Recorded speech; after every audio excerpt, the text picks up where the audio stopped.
aking inilalagay ang aking pananampalataya, pagtitiwala, lahat.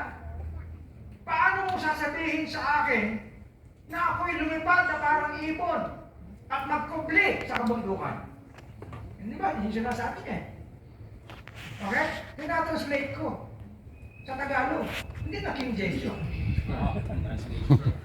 Pag tinanslate ko sa Tagalog yung King James, Haring Santiago na yun. Oo. Sapagkat basdan, sabi niya kanya, for law. No. Ang masama.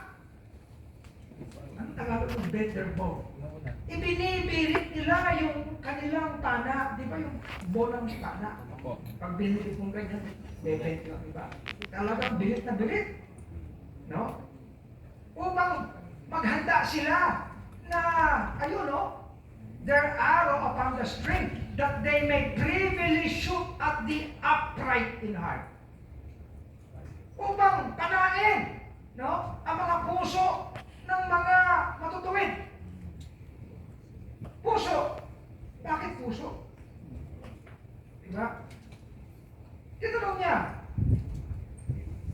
kung ang sandigan ay mag-iba, anong magagawa ng matuwid? Ayun.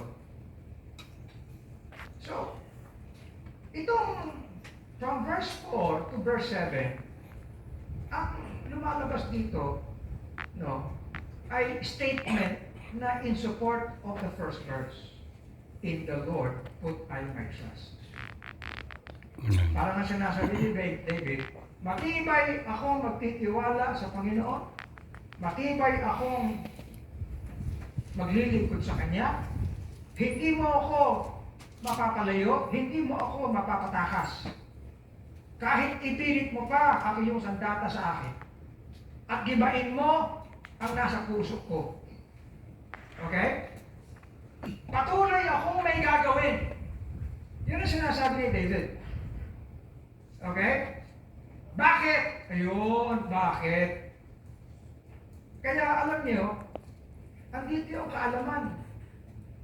Nandito rin yung karunungan. Paano? Nandito rin yung understanding. Kaya ito, bakit ako magtitiwala sa Kanya? Why? Yan ay binibigyang dahilan ng verses 4 to 7. You understand? Ngayon, para intindihin natin, ano? Alam niyo, gumamit ako ng Synagogue Bible. Ito ang nasa Synagogue Bible, hindi ito King James. Ito, yung kanilang ginagamit sa mga synagogue ng mga Israelita. In the Lord have I taken refuge. How say ye to my soul, flee like a bird to the mountains? For lo, the wicked bend their bow. They have made ready their arrow upon the string, that they may shoot in darkness at the upright in heart. When the foundations are destroyed, what hath the righteous wrought? The Lord is in his holy temple. The Lord, his throne is in heaven. His eyes behold, his eyelids try the children of men. The Lord trieth the righteous, but the wicked, and him that loveth violence his soul hateth.